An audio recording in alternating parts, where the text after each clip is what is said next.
الحمدللہ رب العالمین والصلاة والسلام علی سید المرسلین وعلی آلہ وصحبہ اجمعین اما بعد فاعوذ باللہ من الشیطان الرجیم بسم اللہ الرحمن الرحیم۔ السلام علیکم ویورز، آپ دیکھ رہے ہیں پروگرام اسلام اور ایمان اور میں ہوں آپ کا ہوسٹ سید اسامہ بخاری۔ ناظرین کرام، یقیناً آپ کی صبح کا آغاز ہو چکا ہوگا۔ میری دعا ہے کہ اللہ رب العزت آپ کی صبح کو خوبصورت بنائے اور آپ کے لیے بابرکت بنائے۔ آپ گھر سے جس کام کے لیے بھی نکلیں، اللہ ہر قدم پر آپ کو کامیابیاں عطا فرمائے، آپ کے لیے آسانیاں پیدا فرمائے، آپ کی مشکلات کو آسان فرمائے۔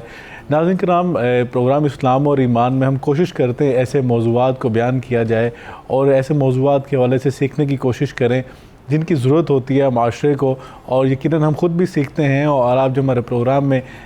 پروگرامز کو دیکھتے ہیں اور اس کا فیڈ بیک بھیجتے ہیں تو ہماری کوشش ہوتی ہے ایسے موضوعات کو زیر بحث لایا جائے، اور جو ہمارے پاس علماء کرام اور اسکالرز حضرات تشریف لاتے ہیں ان سے ہم اس حوالے سے جان سکیں، پوچھ سکیں اور ان کی علمی اور فکری آراء سے استفادہ کر سکیں۔ ناظرین کرام، اللہ رب العزت نے ہمیں دین اسلام ایک خوبصورت نظام حیات عطا فرمایا اور اس کے اندر ہر پہلو پر، میں سمجھتا ہوں زندگی کے گوشے پر ہمیں رہنمائی بھی عطا فرمائی، اور اس کے ساتھ ساتھ آقا علیہ الصلوۃ والسلام کی سیرت مبارکہ کو ہمارے لیے بطور نمونہ، بطور اسوہ اللہ رب العزت نے پیش فرما دیا۔ قرآن کریم میں بیان فرمایا لَقَدْ كَانَ لَكُمْ فِي رَسُولِ اللَّهِ أُسْوَةٌ حَسَنَةٌ، بے شک ہم نے رسول اللہ صلی اللہ علیہ وسلم کی زندگی مبارک کو، زندگانی کو آپ کے لیے بہترین نمونہ اسوہ حسنہ بنا کر پیش کیا ہے۔ اور یقیناً میں سمجھتا ہوں کہ ہم جس خطے میں بستے ہیں، پاکستان ملک عزیز میں، یہاں پر اگر ہم ریشو نکالیں رہنے والے افراد کی تو الحمدللہ یہ خوش قسمتی ہے پاکستان کی کہ یہاں پر 70% جو پاپولیشن ہے وہ نوجوانوں پر مشتمل ہے، اور نوجوانوں کی تربیت کے حوالے سے تعلیم کا تو ہم نے بڑا زبردست سسٹم بنا لیا، ترقی بھی کی، بہت بڑے ادارے بھی قائم کیے، اسکول، کالج، یونیورسٹیز اور ڈاکٹریٹ، پوسٹ ڈاکٹریٹ لیول تک بھی الحمدللہ ہمارے پاس یہاں پہ ادارے موجود ہیں۔ لیکن تربیت کے اداروں کی بات کی جائے تو اس میں ابھی کمی کچھ باقی ہے، اور تربیت ہونا بہت ضروری ہے، اور تربیت جو ہے اس کے لیے اگر کوئی لائحہ عمل ہمارے سامنے موجود ہے دین اسلام کی تعلیمات کو سامنے رکھتے ہوئے تو سیرت طیبہ سے بہتر، سیرت طیبہ سے اچھا کوئی ہمارے لیے تربیت کا سسٹم موجود نہیں ہے۔ وہی ہمارے لیے آئیڈیل ہے، وہی ہمارے لیے نمونہ ہے۔ اسی موضوع پر آج بات کرنے کے لیے کہ نوجوان اگر ہمارے پاس اتنی تعداد میں موجود ہیں تو ان کی تربیت کرنا، انہیں معاشرے کے لیے مفید افراد بنانا، اور امت مسلمہ کے اندر کیونکہ پاکستان کی ایک بڑی حیثیت ہے، بڑا مقام ہے، تو ان کو کیسے میں سمجھتا ہوں کہ بہترین امت کے افراد بنایا جا سکتا ہے، اس حوالے سے گفتگو کرنے کے لیے جو ہمارے ساتھ آج مہمان شخصیات موجود ہیں، کسی تعارف کے محتاج نہیں، ہمارے ساتھ پروگرام میں پہلے بھی تشریف فرما ہوتے ہیں۔ حضرت علامہ سید ضیاء اللہ شاہ صاحب بخاری، آپ ممبر ہیں اسلامیتی کونسل حکومت پاکستان کے سفیر امن ہیں۔ آپ مختلف چینلز کے اوپر ان سے آپ علمی طور پہ استفادہ کرتے رہتے ہیں، اور آپ پاکستان اور پاکستان سے باہر ملک کے کونوں میں اور مختلف ممالک کے اندر آپ دین کی تبلیغ کے لیے تشریف لے جاتے ہیں، لوگ آپ سے استفادہ کرتے ہیں۔ اور ان کے ساتھ ساتھ میں سمجھتا ہوں کہ استادوں کے استاد پروفیسر ڈاکٹر عبدالغفار صاحب، آپ ایک علمی اور فکری شخصیت ہیں، بہت سارے شاگرد آپ کے مختلف یونیورسٹیز کے اندر الحمدللہ آپ پڑھا رہے ہیں، ڈاکٹریٹ لیول تک پڑھا رہے ہیں، تو ہماری خوش بختی ہے کہ ڈاکٹر صاحب آج ہمارے پروگرام میں تشریف لائے اور اس موضوع پہ انشاءاللہ ہماری رہنمائی بھی فرمائیں گے۔ پروگرام کا اگر باقاعدہ آغاز کریں، اور میں شاہ صاحب سے پروگرام کا آغاز کرنا چاہوں گا اور پوچھوں گا کہ شاہ صاحب، نوجوانوں کو اگر سامنے رکھا جائے اور سیرت طیبہ، نبی پاک صلی اللہ علیہ وسلم کی سیرت جو ہے اسوہ حسنہ ہمارے لیے قرار دے دی گئی، تو نوجوانوں کی تربیت کے لیے سیرت کو سامنے رکھتے ہوئے کیا لائحہ عمل ہمارے سامنے نظر آتا ہے، کیا فرمائیں گے؟ بسم اللہ الرحمن الرحیم۔ بلا شبہ اسامہ بخاری صاحب، آج آپ نے جس موضوع کا انتخاب کیا ہے، یہ وقت حاضرہ، دور حاضر کی ایک اہم ضرورت ہے کہ اس وقت ہمارے جیسے ابھی آپ نے کہا، اللہ کی ایک بہت بڑی نعمت ہے اسلامی جمہوریہ پاکستان کے لیے کہ دنیا میں گزشتہ چند سال پہلے ایک سروے ہوا تھا، بعض ممالک میں صرف 6% نوجوان ہیں اور بعض ممالک میں 14% نوجوان ہیں۔ جی، دنیا میں صرف واحد ایک ہمارا وطن عزیز پاکستان ایسا ملک ہے کہ جہاں 70% الحمدللہ نوجوان ہیں۔ الحمدللہ۔ تو یہ افرادی قوت اور نوجوان قوت ایک اللہ کی بہت بڑی نعمت ہے، ہمیں اللہ کی اس نعمت پر اللہ کا شکر ادا کرنا چاہیے، اور اللہ کے شکر میں یہ شامل ہے جو بھی آپ بات کر رہے ہیں کہ ہم نے اس نوجوان نسل کی تربیت کرنی ہے، اور نبی کریم علیہ الصلوۃ والسلام نے اس حوالے سے، جیسے آپ نے بار بار اس بات کو دہرایا کہ آپ کا اسوہ مبارکہ ہمارے سامنے ایک بہت آئیڈیل ہمارے لیے ایک نمونہ ہے. لقد کان لکم فی رسول اللہ اسوۃ حسنہ کہ آپ نوجوانوں کو کتنی اہمیت دی. آپ کے صحابہ کرام جنہوں نے والسابقون الاولون من المہاجرین والانصار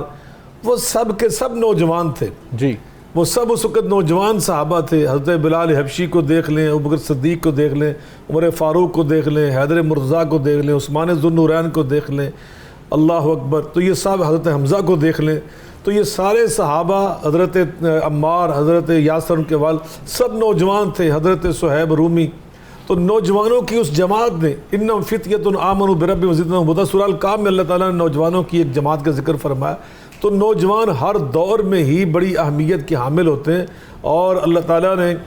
قرآن پاک میں بار بار اس کی طرح ہمیں نشاندہی کی ہے. اور نبی کریم علیہ الصلوۃ والسلام نے ہمیں اس حوالے سے ارشاد فرمایا کہ یا معاشر الشباب من استطاع منکم الباءۃ فلیتزوج فإنه اغض للبصر واحسن للفرج فمن لم یستطع فعلیہ بالصوم فإن له وجاء. آپ نے نوجوانوں کی اہمیت کو میں سمجھتا ہوں اجاگر اس انداز سے کیا ہے تربیت کے طور پہ. جیسے اللہ قرآن میں فرماتے هو الذی بعث فی الامیین رسولا منہم یتلو علیہم آیاتہ ویزکیہم ویعلمہم الکتاب والحکمہ.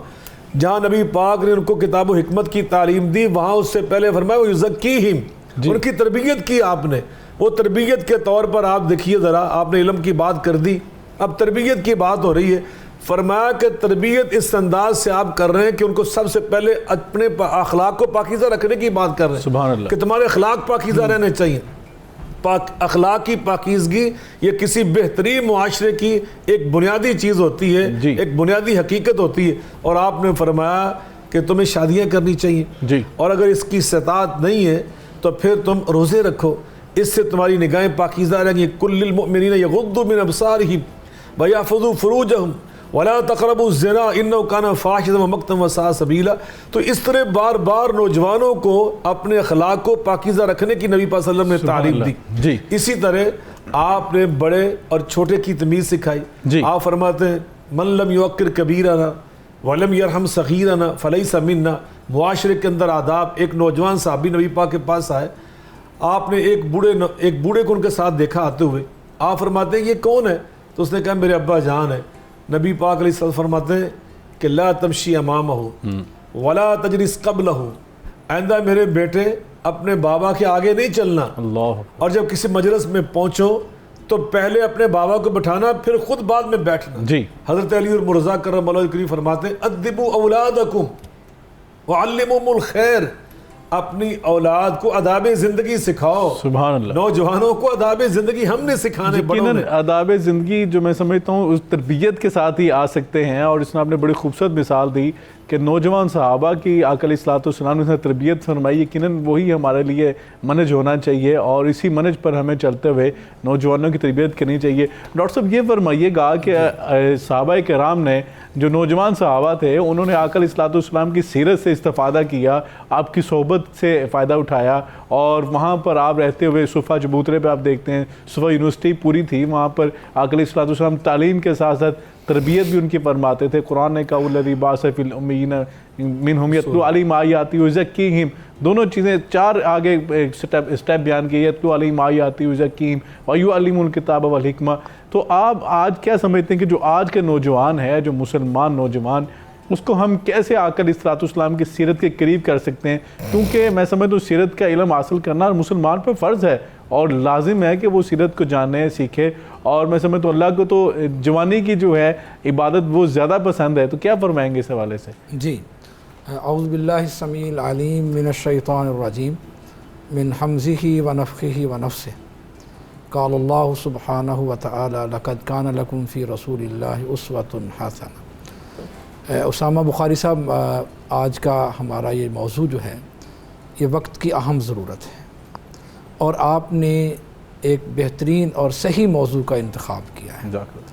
تو اسی کے ریلیونس آپ کا سوال بھی ماشاءاللہ بہت اچھا ہے کہ آج کے ہمارے نوجوان کو کس طرح ہم سیرت رسول صلی اللہ علیہ وسلم کے قریب کر سکتے ہیں. تو یہ ایک بڑا اہم سوال ہے اور وقت کی ضرورت بھی ہے. بے شک. جس طرح کہ آپ نے کہا کہ اس وقت ملک پاکستان میں 70% نوجوان ہیں, اور آج کی اس انفارمیشن ٹیکنالوجی کے دور میں اور سوشل میڈیا پر جو اس وقت حالات ہیں، ہم فکری بحران کا شکار ہیں، اور ایک کہہ لیں کہ گمبھیر صورتحال اس وقت بن چکی ہے، اور ہمارا نوجوان جو ہے وہ صحیح اسلامی فکر، عقیدہ اور تہذیب و ثقافت سے دور ہوتا چلا جا رہا ہے جی، اور ہمارے نوجوان کی جو صلاحیتیں ہیں وہ ایسے کاموں پر صرف ہو رہی ہیں جن کا نہ ملک کو فائدہ ہے، نہ قوم کو فائدہ ہے، اور نہ ہمارے دین کو فائدہ ہے۔ تو اس تناظر میں یہ سمجھتا ہوں کہ سیرت رسول صلی اللہ علیہ وآلہ وسلم ہی وہ روشن چراغ ہے جس سے ہم رہنمائی اور ہدایت لے سکتے ہیں۔ دیکھیں، رسول اللہ صلی اللہ علیہ وآلہ وسلم نے جب مکہ مکرمہ میں اعلان نبوت فرمایا تو حضرت علی رضی اللہ تعالیٰ عنہ بچے تھے اور وہ مسلمان ہوئے، اور اسی طرح ہم دیکھتے ہیں کہ مکہ مکرمہ ہی میں ایک اہم نام حضرت سعید بن زید رضی اللہ تعالیٰ عنہ کا ہے، اور آپ دیکھیں کہ وہ جو رسول اللہ صلی اللہ علیہ وسلم سے سیکھتے تھے قرآن مجید، وہ جا کر دیگر افراد کو پڑھایا بھی کرتے تھے۔ حضرت عمر فاروق رضی اللہ تعالیٰ عنہ کا مشہور واقعہ ہے نا اسلام لانے کا، تو وہ یہی تھا کہ وہ حضرت سعید بن زید رضی اللہ تعالیٰ عنہ ان کی بہن کو اور ان کے بہنوئی کو قرآن مجید پڑھا رہے تھے۔ اس طرح حضرت ارقم رضی اللہ تعالیٰ عنہ کی مثال ہمارے سامنے ہے، آپ نے تو باقاعدہ ان کے گھر کے اندر تعلیم و تدریس کا سلسلہ شروع کر دیا تھا، جس وجہ سے دار ارقم جو ہے وہ معروف ہے، اور اس سے بڑھ کر جناب حضرت مصعب بن عمیر رضی اللہ تعالیٰ عنہ ہیں، اور ان کی نوجوانی کے واقعات تو ہماری تاریخ کی کتابوں میں بھی، اور ہم بڑی اچھی طرح اس سے واقف بھی ہیں۔ رسول کریم صلی اللہ علیہ وسلم نے ان کو اس نوجوانی کے عالم میں باقاعدہ طور پر جو اسلامک ہسٹری میں اپوائنٹمنٹ لیٹرز ملتے ہیں، ان میں حضرت مصعب بن عمیر کا ہے کہ آپ نے ان کو ایک اپوائنٹمنٹ لیٹر دیا، تقرر نامہ دیا کہ ہم آپ کو مدینہ منورہ میں معلم بنا کر بھیج رہے ہیں جی، اور پھر وہ اس تقرر نامے کی بنیاد پر جب معلم ٹھہرے تو مدینہ منورہ میں انہوں نے ایسا کام کیا کہ ابتدائی ہی 1-2 سالوں میں کہا جاتا ہے کہ مدینہ منورہ کا کوئی ایسا گھر نہیں تھا جہاں پر رسول اللہ صلی اللہ علیہ وسلم کی دعوت نہ پہنچ چکی ہو۔ جی، اس طرح جناب معاذ بن جبل رضی اللہ تعالیٰ عنہ کی مثال بھی ہے۔ تو آپ صلی اللہ علیہ وسلم نے نوجوانوں کی ٹریننگ کی تھی، ان کی تربیت کی تھی، بالکل، جو ایک صحیح اسلامی منہج ہے، طریقہ کار، بلکہ ان کی صلاحیتوں کو صحیح طور پر استعمال کیا تھا۔ بے شک، اور یہی ایک میں سمجھتا ہوں کہ بحیثیت والد یا بحیثیت ایڈمنسٹریٹر ادارہ، جی، سربراہ مملکت، یہ ہماری ذمہ داریاں ہوتی ہیں کہ ہم کس طرح نوجوانوں کو ایک پازیٹیو تھنکنگ کی طرف لا سکتے ہیں، بالکل، اور ان کے لیے ایسے اقدامات کرنا جس وجہ سے نوجوان ان کی جو سوچ اور فکر ہے وہ صحیح منہج پر رہے، اور وہ فکری بحران کا شکار نہ ہوں، اور وہ دوسروں کی تہذیب کے دلدادہ نہ بن جائیں۔ تو اس لیے اقدامات کرنے کی ضرورت ہے۔ ہمیں رسول اللہ صلی اللہ علیہ وسلم کی حیات طیبہ سے اخذ کرتے ہوئے، وہاں سے سبق لیتے ہوئے، تو یہ بڑا اہم موضوع ہے۔ بڑی خوبصورت ڈاکٹر صاحب آپ نے بات بیان فرمائی۔ یقیناً ریاست کا سربراہ جو ہوتا ہے وہ باپ کی حیثیت رکھتا ہے، اور یقیناً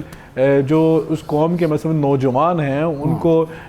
مثبت راہیں دکھانا، ان کی صلاحیتوں کو اجاگر کرنا، ان کی صلاحیتوں کو استعمال کرنا، یہ ریاست کے سربراہ کی اور بڑے کی ذمہ داری ہوتی ہے، چاہے وہ گھر کا بڑا ہے، کیونکہ گھر بھی ایک ریاست ہے، تو باپ جو ہوتا ہے، اور میں سمجھتا ہوں کہ ان کو اپنی ذمہ داری کا احساس کرتے ہوئے نوجوانوں کو صحیح ڈائریکشن دینی چاہیے، اور قوموں کے جو بڑے ہوتے ہیں یقیناً وہ اپنی قوموں کی فکر بھی کرتے ہیں۔ شاہ صاحب یہ فرمائیے گا کہ اگر ہم ترقی یافتہ ممالک کی بات کرتے ہیں تو آپ دیکھتے ہیں کہ وہاں بس سٹینڈ بھی ہے تو وہاں پہ لوگ فارغ نہیں بیٹھے ہوئے، وہاں پہ کوئی سیاسی گفتگو نہیں ہو رہی، وہاں پہ کسی کی دل آزاری کی گفتگو نہیں ہو رہی، وہاں پہ وقت ضائع نہیں کیا جا رہا، وہاں پہ بک شیلفز آپ کو نظر آئیں گی، لوگ کتابیں پکڑ کے وہاں پہ مطالعہ کرنا شروع کر دیتے ہیں، بس کے اندر سفر کر رہے ہیں تو مطالعہ کرتے ہوئے نظر آئیں گے، اسی جگہ بیٹھے۔ آج بھی لائبریریز جو ہیں باوجود اس کے کہ ای لائبریریز موجود ہیں آج کے دور میں، اس کے باوجود جو فزیکل لائبریریز ہیں وہاں پہ جہاں پہ ہارڈ بکس پڑھی ہیں، لوگ وہاں پہ جاتے ہیں، وہاں سے کتب کا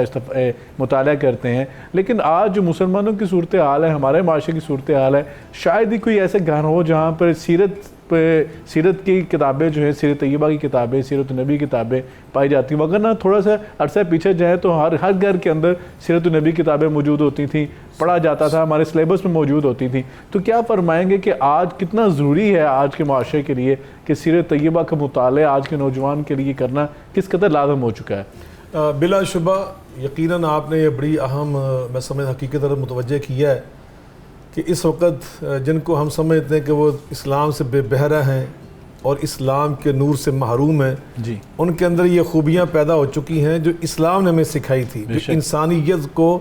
جن خوبیوں سے اسلام نے آگاہ کیا تھا۔ جی نبی کریم علیہ الصلوۃ والسلام پر جو پہلی وحی ہے ساری دنیا کو معلوم ہے، وہ علم کی مناسبت سے اقرا بسم ربک الذی خلق خلق الانسان من علق اقرا وربک الاکرم الذی علم بالقلم علم الانسان ما لم یعلم۔ قرآن پاک کی انتہائی مشہور سورہ مبارکہ کا آغاز یہاں سے ہو رہا ہے، الرحمن علم القرآن خلق الانسان علمہ البیان وقل رب زدنی علما۔ تو یہ ساری جو حقیقتیں ہیں وہ علم کو حاصل کرنے کے لیے، اپنے علم میں اضافہ کرنے کے لیے، اپنی معلومات کو اور بڑھانے کے لیے، یہ تو اسلام نے خود ہمیں ترغیب دی ہے۔ قرآن پاک میں اللہ نے خود ہمیں یہ دعائیں سکھائی ہیں اور نبی پاک صلی اللہ علیہ وسلم نے ہمیں یہ دعائیں سکھائی ہیں۔ تو بلا شبہ آج اگر ہمارے ان لوگوں نے کہ جن کو ہم غیر مسلم سمجھتے ہیں یہ اپنا لی ہیں، تو نبی پاک صلی اللہ علیہ وسلم نے پھر یہ تعلیم دی کہ الحکمت ضالۃ المومن، کہ یہ مومن کی گمشدہ چیز جہاں سے ملے تمہیں لے لینی چاہیے۔ ہم ان کی بعض اوقات جو بری چیزیں ہیں جی جو انسانیت کے اصولوں سے ہٹی ہیں وہ تو ہم قبول کر لیتے ہیں تہذیب کے نام پر اور ترقی کے نام پر اور ماڈرنزم کے نام پر، اور جو ہماری اپنی چیزیں ان کے پاس گئی ہوئی ہیں ہمیں ان کو اخذ کرنا چاہیے۔ نبی پاک نے فرمایا یہ تمہاری حکمت، یہ تمہاری متاع تھی تو اس کو حاصل کرو۔ تو یقیناً ہمیں ان قوموں سے یہ چیزیں ضرور سیکھنی چاہیے، یعنی پریکٹیکل طور پر بہت بڑی ہماری تعداد وہاں پر موجود ہے کام کی غرض سے یا تعلیم کے اصول کی غرض سے، ان کو یہ چیزیں وہاں سے دیکھ کر اخذ کرنی چاہیے اور ادھر آ کر ان کو نافذ کرنے کی کوشش کرنی چاہیے کہ جو زندہ قومیں ہوتی ہیں، جو روشن دماغ قومیں ہوتی ہیں، وہ کس طرح کام کرتی ہیں۔ تو یقیناً مطالعہ کرنا اور کتاب بینی اور کتاب کو اپنا رفیق سفر بنانا اور بہترین اپنا ساتھی قرار دینا، یہ میں سمجھتا ہوں کہ ہر دور کے اندر اس کی بڑی اہمیت رہی ہے۔ خود نبی کریم علیہ الصلوۃ والسلام کا مشہور واقعہ ہے، آپ چونکہ ہم سیرت طیبہ کے حوالے سے بات کر رہے ہیں، کہ جب غزوہ بدر ہوا تو 70 جو قیدی تھے قریشیوں کے، ان کو جب چھوڑنے کا فیصلہ ہو گیا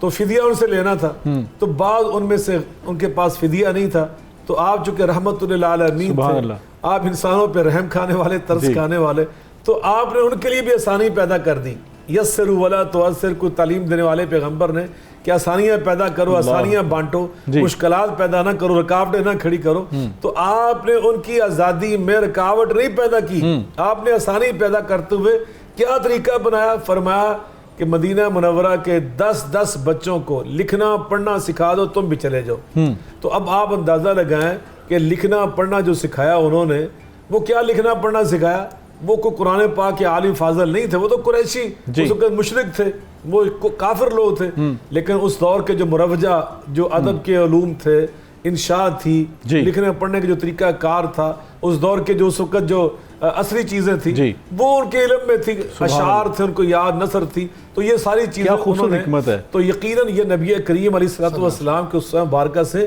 تو ہمیں یہ چیزیں ملتی ہیں کہ ہمیں یہ چیزیں اخذ کرنی چاہیے۔ اس کو دشمن سمجھ کے من تشبہ بقوم فہو منہم، اس کا یہ معنی نہیں ہے حدیث پاک ہے جو ہم سمجھ لیتے ہیں کہ وہ ان کی مشابہت کسی اچھے کام میں مشابہت، وہ اچھا کام تو ہمارا اپنا ہے، بالکل ایسے جہاں سے ہمیں ملے ہمیں لینا ہے۔ تو یقیناً آج ہر گھر میں ضرورت ہے کہ سیرت مبارکہ پہ یقیناً جیسے آپ نے کہا رحمت للعالمین صلی اللہ علیہ وسلم کے عنوان سے اور اس ٹائٹل سے، دیکھیے کتنا روح پرور اور ایمان افروز ٹائٹل ہے، رحمت سیرت رحمت للعالمین صلی اللہ علیہ وسلم۔ یہ ایک بہت بڑی شخصیت گزرے، قاضی سلیمان منصور پوری رحمت اللہ علیہ، یہ ریاست پٹیالہ کے سیشن جج تھے اور اپنے وقت کے بہت بڑی یہ شخصیت ہے علمی لحاظ سے، اور یہ حضرت ڈاکٹر صاحب میرے ساتھ تشریف فرمایا ہے جو کہ یہ HOD ہیں ایک گورنمنٹ کی بڑی یونیورسٹی کے، تو یہ میری اس بات کی تصدیق اور تائید فرمائیں گے بر صغیر کی تاریخ میں، اردو زبان کی تاریخ میں باضابطہ مستند اگر کوئی پہلی سیرت النبی صلی اللہ علیہ وسلم پہ کتاب مارز وجود میں آئی، منصہ شہود پہ آئی، تو یہی کتاب تھی رحمت اللہ عالمین۔ یہ ہر گھر میں ہوتی تھی اور اس کے ایک ایک جملہ نبی پاک کی محبت سے لبریز ہے۔ جب بھی انسان پڑھتا ہے، میں حلفاً کہتا ہوں، اس کی آنکھوں میں آنسو آ جاتے ہیں, اس کے دل میں نرمی پیدا ہو جاتی ہے. تو یقیناً آج اگر آپ چاہتے ہیں کہ ہماری اولادوں کی صحیح تربیت ہو, اور نبی پاک کی سیرت مبارکہ پڑھائیں. مولانا شبلی نعمانی کی کتاب ہے. اسی طرح ہمارے اس دور میں مولانا مودودی کی کتاب سیرت سرور عالم, ضیاء الامت پیر کرم شاہ صاحب رحمۃ اللہ علیہ مجمعین, ان کی کتاب ضیاء النبی صلی اللہ علیہ وسلم, ایسے بہت ساری کتابیں. رحیق المختوم بڑی مایہ ناز کتاب ہے. تو ایسی کتابوں کا یقیناً بڑی خوبصورت آپ نے بات بیان فرمائی, اور بڑا ایک خوبصورت سسٹم تھا شاہ صاحب, ڈاکٹر صاحب, کہ جب ہم چھوٹے تھے تو ہم دیکھتے تھے ہماری دادیاں, نانیاں, ہماری مائیں ہمیں وہ سیرت کی جو چیپٹرز تھے مختلف کہانیوں کی صورت میں, قسم کی صورت میں سناتی تھیں, جو ہمارے دماغ میں رچ بس جاتی تھیں. اور جب ہم باقاعدگی سے خطبہ جمعہ سننے کے لیے جاتے تھے تو وہاں ممبر و محراب سے جو سیرت کی آواز اٹھتی تھی, وہ آج بھی ہمارے ذہنوں میں میں سمجھتا ہوں کہ چیزیں راسخ ہیں. اور جب بھی بات جو ہے وہ کی جاتی ہے تو وہ ریکال ہو جاتی ہیں, میموریز جو ہیں وہ بچپن کی باتیں یاد آ جاتی ہیں. یقیناً جب آپ بچپن سے ہی اپنی اولاد کو اس نہج پہ لے کے آتے ہیں کہ آپ سیرت کے ساتھ ان کا لگاؤ جو ہے وہ کر دیتے ہیں, تو انشاءاللہ جب وہ جوانی کے عالم میں آئیں گے یا اپنی زندگی جو ہے باقی گزارتے ہیں تو سیرت طیبہ کے ساتھ ان کا ایک لگاؤ ہو جاتا ہے, اور کوشش کرتے ہیں وہ سیرت کو پڑھتے ہیں. اور جب سیرت کو پڑھتے ہیں, یقیناً میں نہیں سمجھتا کہ نبی پاک اسلام کی سیرت کا یقیناً یہ اعجاز ہے, جو اس کو پڑھتا ہے تو اس پہ عمل بھی کرنے کی کوشش کرتا ہے. اللہ رب العزت سے دعا ہے کہ اللہ ہمیں عمل کی توفیق بھی دے. ناظرین کرام, یہاں پہ ٹائم ہوا ایک شارٹ بریک کا. بریک کے بعد آ کے علماء کرام سے مزید استفادہ کرتے ہیں اور اس موضوع پر مزید جاننے کی کوشش کرتے ہیں.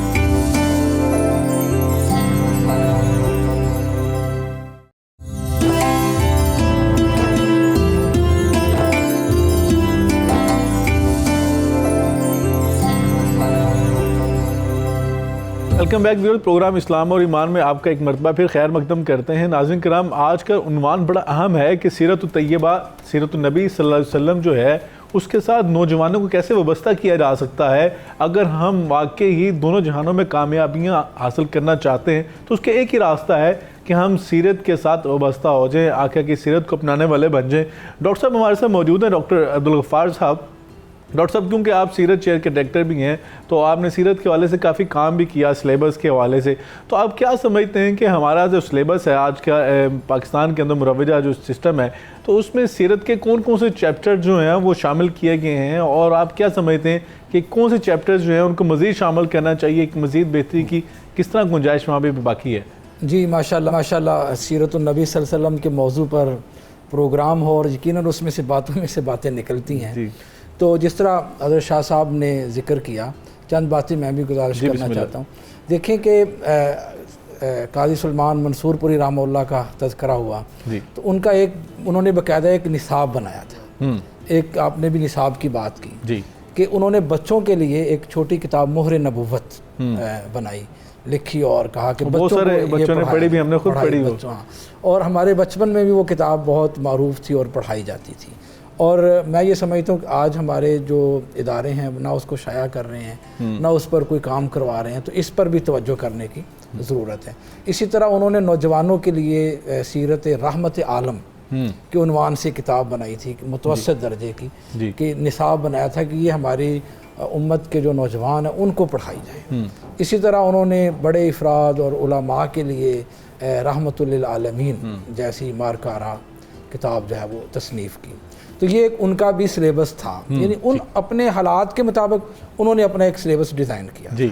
اور یقیناً اس وقت بڑا مؤثر تھا, اور آج بھی ہم اس کو ہم اپنے نصاب میں باقاعدہ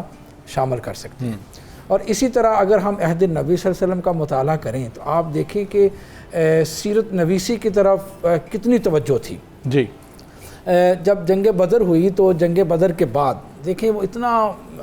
بڑا مارکہ تھا, اور اللہ تعالیٰ نے مسلمانوں کو ایک بڑی نصرت اور مدد دی,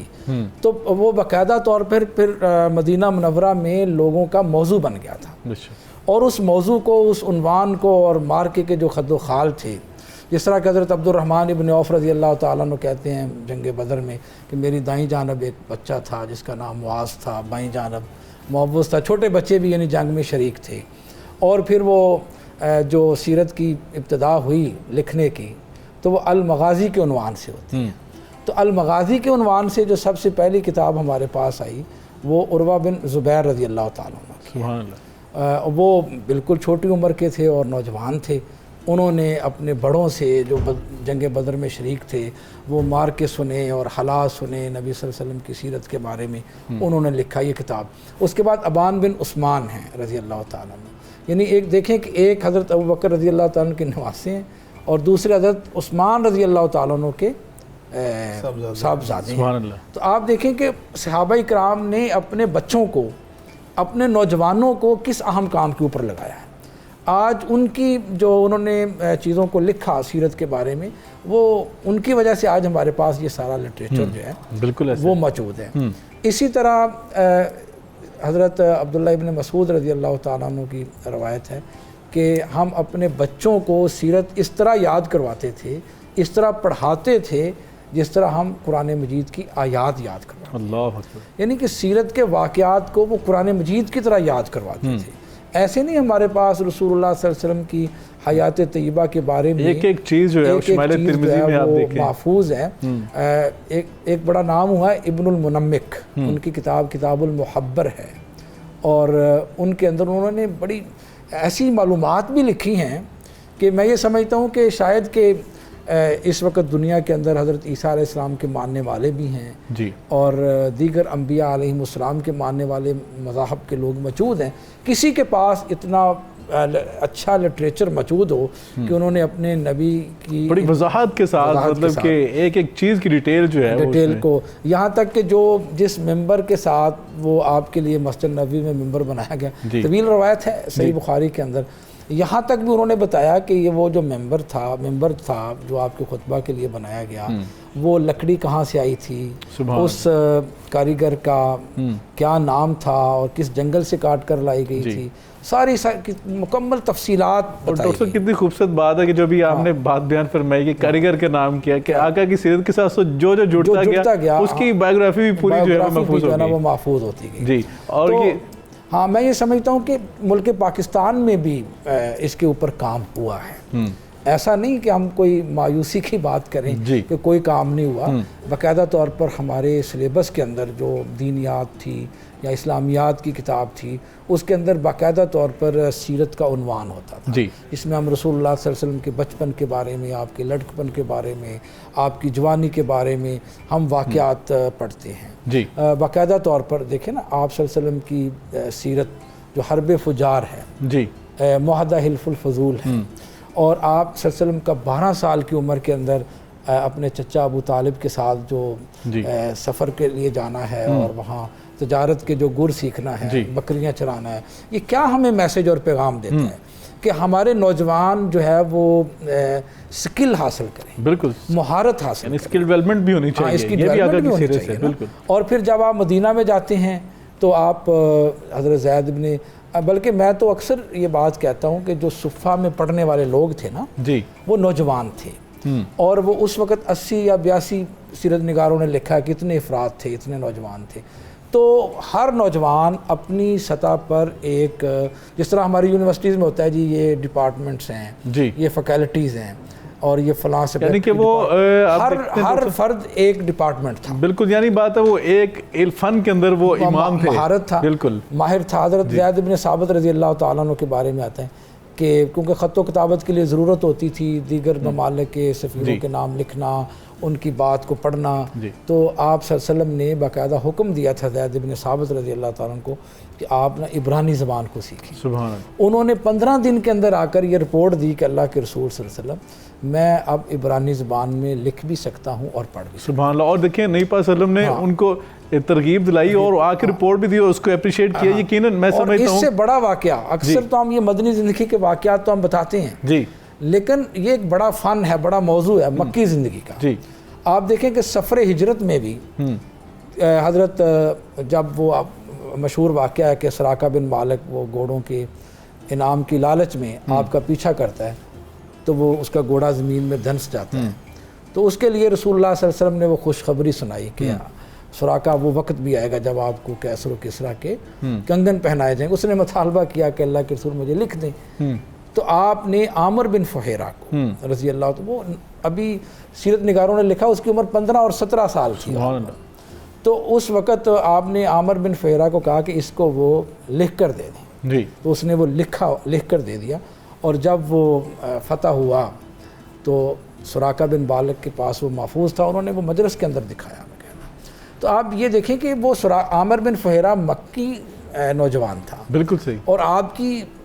وہاں پر بھی ٹریننگ تھی، اس کو لکھنا پڑھنا سکھایا یعنی کہ تھا۔ آپ نے اگر ڈاکٹر صاحب یہ کہا جائے کہ سیرت کا چیپٹر چاہے وہ مکی زندگی کے لے لیا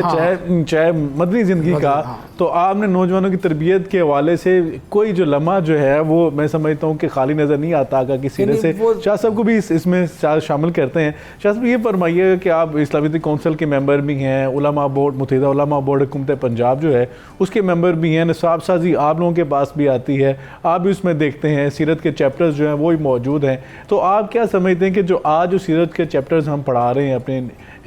اسکول لیول کے اوپر، کالج لیول کے اوپر، یونیورسٹی لیول کے اوپر، اور پھر اسی طرح ریاست کو جب آپ لوگوں سے رہنمائی چاہیے ہوتی ہے کونسل کے اندر، اسلامیتی کونسل میں، تو آپ کیا سمجھتے ہیں کہ سیرت نبی صلی اللہ علیہ وسلم کے اوپر پاکستان کے اندر کام ہو رہا ہے؟ یقیناً میں سمجھتا ہوں اسامہ بخاری صاحب اس حوالے سے، چونکہ جتنا بھی سلیبس الحمدللہ آیا ہے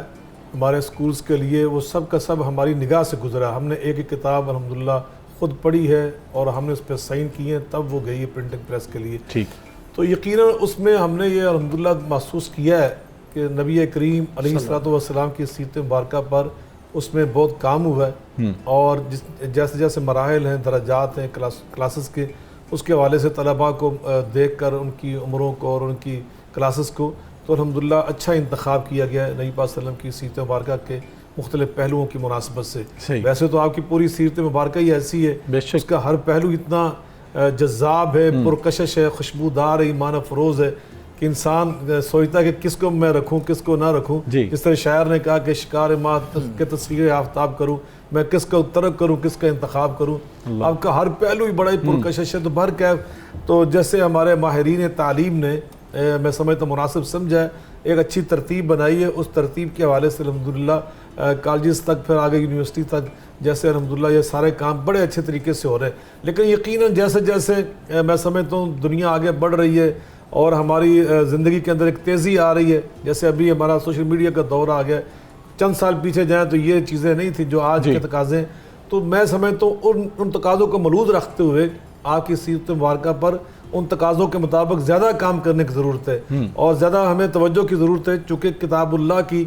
جو میں سمجھتا تفسیر مجسم ہے، تو حضرت ام المؤمنین عائشہ صدیقہ رضی اللہ عنہ فرماتی ہے نا کہ انہ خلق نبی اللہ کان القرآن، یہ صحیح مسلم میں حدیث موجود ہے کہ پوری جو نبی پاک کی سیرت مبارکہ ہے وہ قرآن کی تفسیر مجسم ہے، آپ کے اخلاق عالیہ، آپ کی صفات اور آپ کی صفات رفیہ وہ ساری اللہ نے قرآن میں بیان کی ہیں اپنے انداز سے۔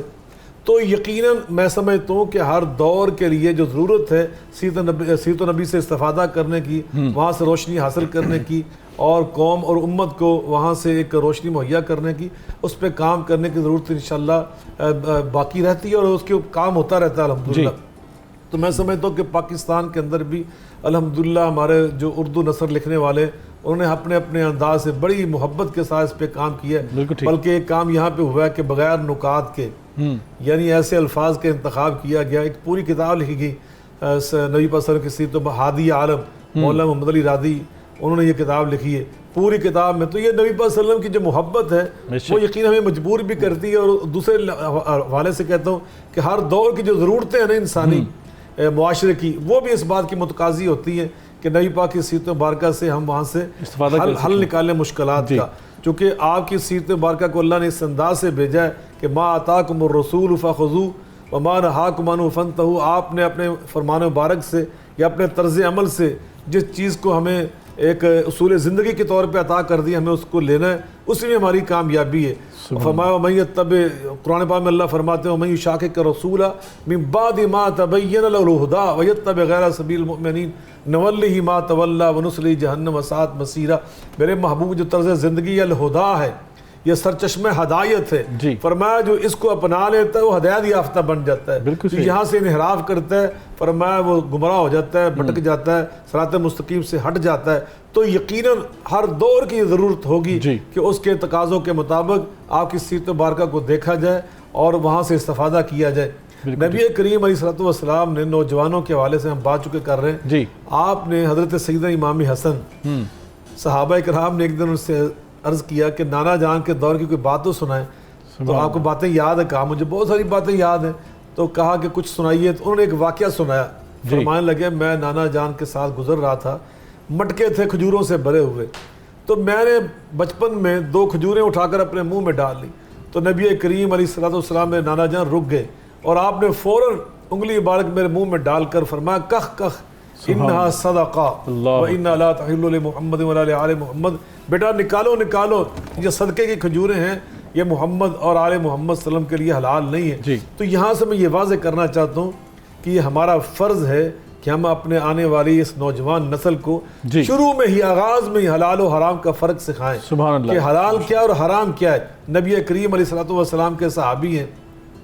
غنوی صحابی تھے, بڑے مشہور صحابی, اور ان کے اندر جیسے ڈاکٹر صاحب نے ارشاد فرمایا نبی پاک صلی اللہ علیہ وسلم نے صحابہ کی صلاحیتوں کے مطابق ان کی تربیت کی اور ان سے اسی طرح استفادہ کیا. یہ غنوی پہلوان قسم کے, اچھی دوڑ لگانے والے, طاقتور, اس طرح کی ان کے اندر صلاحیتیں موجود تھی. آپ نے ان کی یہ ڈیوٹی لگائی کہ تم مکہ معظمہ میں جایا کرو. یہ فتح مکہ سے پہلے کی بات ہے. وہاں پر سرداران قریش نے ذاتی جیلیں بنائی ہوئی تھی اور وہ بہت سارے صحابہ کو وہاں پر قید رکھا ہوا تھا. تو وہ جاتے اور رات کو دیوار پھلانگ کر ان کی جیل کو توڑتے اور وہاں سے جو ہمارے محصور صحابہ تھے, قید صحابہ تھے, ان کو وہاں سے رہا کراتے. تو ایک رات اسی طرح اپنے ایک مشن پر گئے ہوئے تھے, تو ان کا سایہ رات چاند کی چاندنی میں زمین پہ پڑ رہا تھا. دور جاہلیت کی ایک آشنا عورت وہاں سے گزری تو اس نے ان کو سایہ سے پہچان لیا. وہ اتنی ذہین اور سمجھدار اور اتنی فتین عورت تھی. تو اس نے کہا مرحبا مرحبا ابو مرثد, میں آپ کو خوش آمدید کہتی ہوں. تو آپ نے فرمایا بی بی وہ وقت گزر گیا, اب وہ وقت گزر گیا, وہ دور نہیں ہے. ہم نے جناب محمد کریم علیہ السلام کا کلمہ پڑھ لیا ہے. آپ نے ہمیں یہ تعلیم دی ہے کہ ان الذین یخشون ربهم بالغیب لہم مغفرۃ واجر کبیر. ہم اللہ سے ڈرنے والے لوگ ہیں, حدود اللہ نہیں توڑی جا سکتی. میرے لیے حرام ہے, حلال نہیں ہے. تو اس نے کہا اگر آپ نے میری اس دعوت کو قبول نہ کیا تو میں شور مچا دوں گی, مکے کے لوگ تیری تلاش میں ہیں, تو ابھی پکڑے جاؤ گے اور مارے جاؤ گے. فرمایا میں جان دے سکتا ہوں مگر اللہ کی حد کو نہیں توڑ سکتا. اور چنانچہ ایسا ہی وہ اس نے شور مچا دیا. آپ نے وہاں سے دوڑ لگائی, اللہ نے آپ کی حفاظت فرمائی. لیکن یہ نبی پاک کی تربیت کا نتیجہ تھا کہ آپ نے حلال و حرام کو فرق سکھایا. بالکل, بڑی خوبصورت آپ نے بات بیان فرمائی, اور یقیناً آج کے نوجوانوں کو شرم و حیا کا میں سمجھتا ہوں کہ یہاں سے بڑا اہم سبق ملتا ہے. آج بڑے مسائل ہیں ہمارے, اگر نوجوانوں کو دیکھا جائے تو ہمارے معاشرے کے اندر آپ دیکھتے ہیں کہ سوشل میڈیا کے اندر جہاں بہت ساری آسانیاں ہمارے لیے آئی ہیں, ترقی ہوئی ہے, وہاں بہت سارے چیلنجز بھی ہمارے سامنے آئے ہیں اور بہت سارے مسائل بھی سامنے آئے ہیں.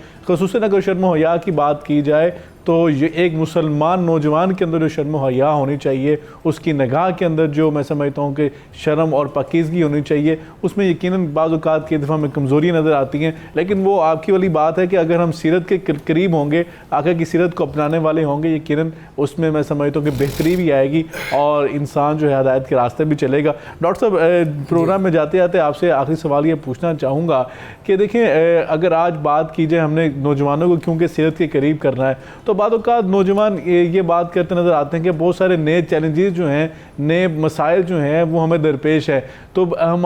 ہمیں ان معاملات جو ہیں, ان ٹاپکس کو ایڈریس نہیں کیا جاتا, ان موضوعات کے اوپر گفتگو نہیں کی جاتی. سیرت طیبہ تو کیونکہ ہر میں سمجھتا ہوں کہ پہلو پر رہنمائی فرما رہی ہے, ہر زندگی کے معاملے میں رہنمائی فرما رہی ہے, تو آپ کیا سمجھتے ہیں کہ ان موضوعات کو ڈسکس کرنا اور نوجوانوں کی رہنمائی کرنا یہ اس دور کے اندر بنیادی اہم ضرورت نہیں بن چکی؟ جی بالکل, یہ بہت بڑی ضرورت ہے اسامہ صاحب, اس اعتبار سے کہ ان ساری چیزوں کا خیال ہمیں جب ہم کریکولم ڈیولپ کرتے ہیں اس وقت کرنا چاہیے. ٹھیک ہے. اس طرح کے ہم جب بچوں کو پرائمری سطح پر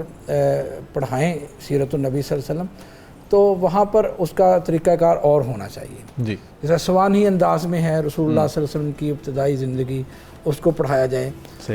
اور اسی طرح ایلیمنٹری سطح پر اس کا اسلوب طریقہ کار اور ہونا چاہیے, سیکنڈری سطح پر اور ہونا چاہیے. پہلی بات تو میں یہ سمجھتا ہوں کہ اس وقت بڑی خوشائند بات ہے کہ قرآن مجید کا ترجمہ, ناظرہ اور اس کا ترجمہ یہ انٹرمیڈیٹ تک تو اسکول اور کالجز میں لازمی ہو چکا ہے. اس طرح یونیورسٹیز میں بھی یہ لازمی اس کو کر دیا گیا ہے. تو اس کے ساتھ ساتھ سیرت النبی صلی اللہ علیہ وسلم کو بھی لازمی ایک سبجیکٹ کے طور پر پڑھانے کی ضرورت ہے. بالکل ٹھیک.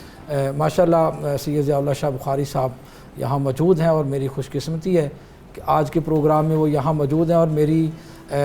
بہت قریب سے بات کو سن رہے ہیں اور شاید درد کو بھی سن رہے ہیں اور میری اس آواز کو وہ اسلامک آئیڈیالوجیکل کونسل میں پہنچائیں گے اور اس پر ایک تحریک کے طور پر کام کریں گے. امید ہے مجھے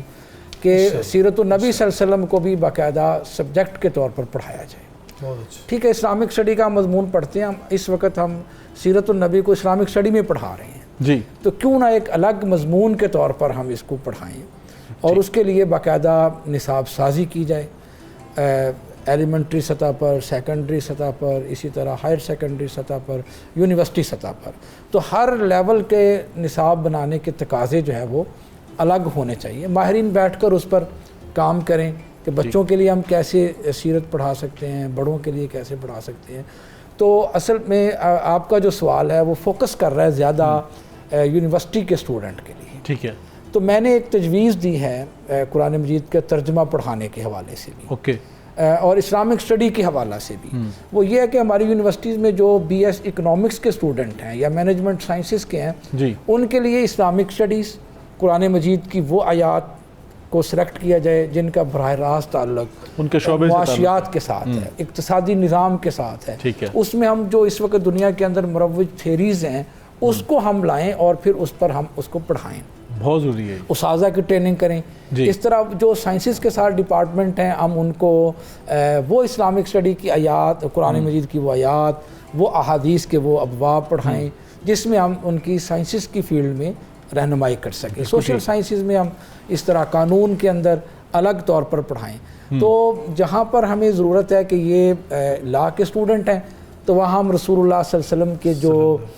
آپ کی جو جسٹس ہے, آپ کی جو عدلیہ کا سسٹم تھا, نظام تھا ریاست مدینہ کا, آپ کے جو فیصلہ جات تھے ان کے اندر کیا حکمت تھی اور کیسے آپ نے ریاست مدینہ کے اندر اس نظام کو کھڑا کیا تھا, وضع کیا تھا, ہم وہ پڑھائیں تاکہ ہمارے اسٹوڈنٹ اس میں زیادہ دلچسپی لیں اپنی اسپیشلائزیشن کے اعتبار سے. اسی طرح جو ریاست مدینہ کا معاشی نظام تھا, ہم رسول اللہ صلی اللہ علیہ وسلم کا وہ معاشی نظام اس کے لیے وہ سلیبس ڈیزائن کریں تاکہ ہمارا نوجوان یونیورسٹی کی سطح پر اپنے تخصص کے مضمون کے ساتھ, سبجیکٹ کے ساتھ رہتے ہوئے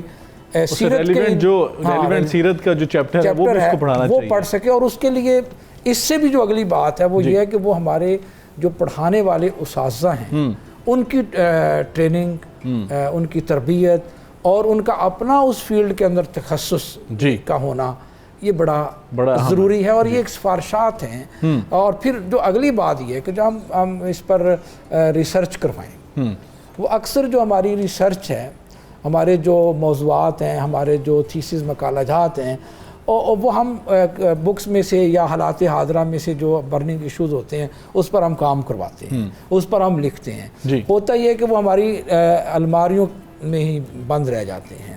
تو کوئی ایسا سسٹم ہونا چاہیے, ایسا ذریعہ ہونا چاہیے کہ ہم اپنی ان ریسرچز کو, ان تحقیقات کو ارباب اختیار تک, ارباب حل و عقد تک, جو پالیسی ساز ادارے ہیں ان تک پہنچائیں تاکہ اس کا ایک عملی نفاذ ہو سکے. بالکل صحیح. اور اس کے مطابق جو آپ بات بیان کرتے ہیں اس سے اگلی بات, اس سے اگلی بات یہ ہے کہ وہ اس کو نفاذ بھی کریں, عملی طور پر نا, یقیناً صرف یہ سفارشات کی صورت میں نہ رہے, وہ امپلیمنٹ ہوتا بھی چینج اور تبدیلی آئے گی. ڈاکٹر صاحب بہت شکریہ آپ کا, شاہ صاحب بہت شکریہ آپ کا. آپ نے یقیناً انتہائی قیمتی وقت ہمیں عنایت فرمایا اور قیمتی میں سمجھتا ہوں کہ ہماری اپنے افکار سے, اپنی علمی آراء سے ہماری رہنمائی فرمائی. یقین ناظرین کرام, آقا علیہ الصلوۃ والسلام کی سیر طیبہ تو ہر کسی کے لیے, چاہے وہ سپہ سالار ہے, چاہے وہ حکمران ہے, چاہے وہ جج ہے, قاضی ہے, چاہے وہ سمجھیں آپ کاروباری ایک شخصیت ہے, اس کے لیے ایک استاد ہے, معلم ہے, باپ ہے, سب کے لیے اللہ کے رسول صلی اللہ علیہ وسلم کی زندگانی مبارک سے اسوہ حسنہ اس کے لیے موجود ہے, ماڈل موجود ہے. لیکن بات یہ ہے کہ ہم کب تک یہ لوگوں کے در کے ٹھوکریں کھاتے رہیں گے؟ آقا علیہ الصلوۃ والسلام کی سیر طیبہ کیوں نہیں پڑھتے؟ یہاں پہ ہر قسم کا حل موجود ہے, یہاں پہ ہر قسم کا میں سمجھتا ہوں کہ پیرامیٹر موجود ہیں, ہر قسم کی میں سمجھتا ہوں کہ کامیابی یہاں پر موجود ہے. تو ہمیں جس طرح شاہ صاحب نے اور ڈاکٹر صاحب نے فرمایا کہ نصاب تو موجود ہے, لیکن نصاب پڑھایا بھی اس طرح جائے کہ لوگوں کو ان کو اپنی زندگی میں امپلیمنٹ کرنے کی کوشش کی جائے. اور ان اداروں کو بھی دونوں شخصیات نے متنبہ کیا کہ اگر آپ تک یہ ساری سفارشات پہنچتی ہیں, اتنا بڑا علمی کام پہنچتا ہے, تو اس کو میں سمجھتا ہوں کہ آفیشیلی طور پہ امپلیمنٹ بھی کیا جانا چاہیے, تاکہ اگر آپ چینج چاہتے ہیں تو میں سمجھتا ہوں کہ یہ جو نوجوان ہوتے ہیں یہی میں سمجھتا ہوں ترقی یافتہ جو ممالک ہوتے ہیں اس کی ریڑھ کی ہڈی کی حیثیت رکھتے ہیں، وہی میں سمجھتا ہوں کہ کامیاب نوجوان ترقی یافتہ ممالک کی پہچان ہوتے ہیں۔ اگر ان نوجوانوں کو ہم صحیح طور پر سیرت کے ساتھ وابستہ کر دیں تو ایک کامیاب اور مفید معاشرہ دنیا کو دکھانے میں انشاءاللہ کامیاب بھی ہوں گے، اور دونوں جہانوں میں ہماری اسی میں فلاح اور کامیابی ہے۔ ناظرین کرام، آج کے پروگرام سے مجھے اجازت دیجیے، انشاءاللہ کل ملاقات ہوگی، تب تک کے لیے اللہ حافظ۔